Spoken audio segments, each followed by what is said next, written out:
Forza Motorsport's always been a series about innovation.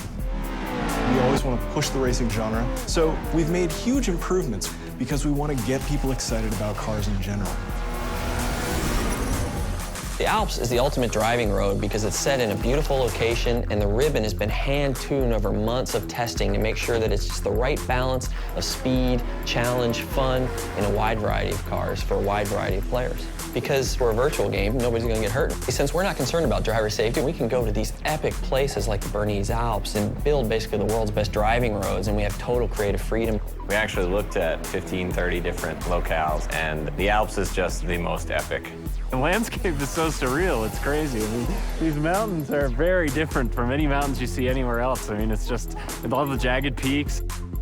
We are on part one of a trip that will take us through Switzerland and Italy as the guys from Turn 10 gather source material and basically inspired by the entire trip. What we're gonna do is find the most amazing areas we possibly can and photograph them to no end.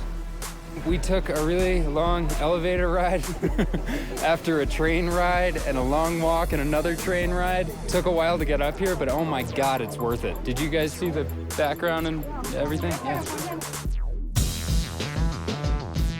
So right now we're at the Grindelwald region of Switzerland, and we're taking reference photos. We mount a camera to a tripod on a panorama head. The panorama head enables us to take pictures in different increments and multiple exposures.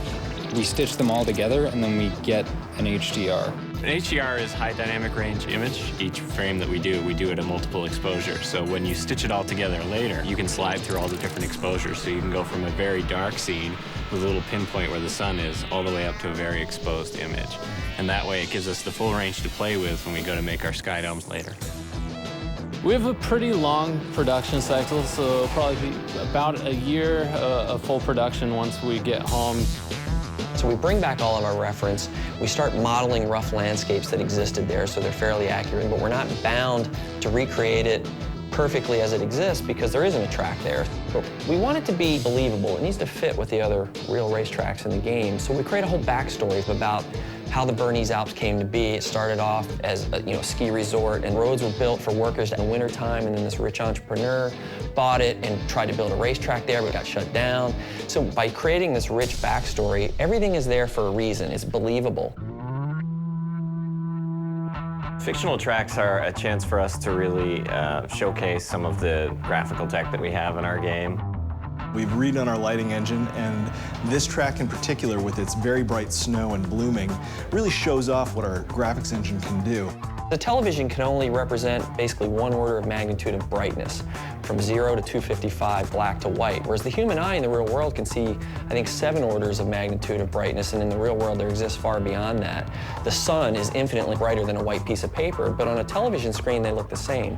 Well, we found a way to basically reverse engineer that at full HD resolution on the Xbox 360. So what we do is we captured high dynamic range images of the world, and that gets baked back into the lighting and the reflections on the car, which means the sun is order of magnitudes brighter than a white piece of paper and is brighter than gray asphalt, which basically makes the cars look really grounded in the environment.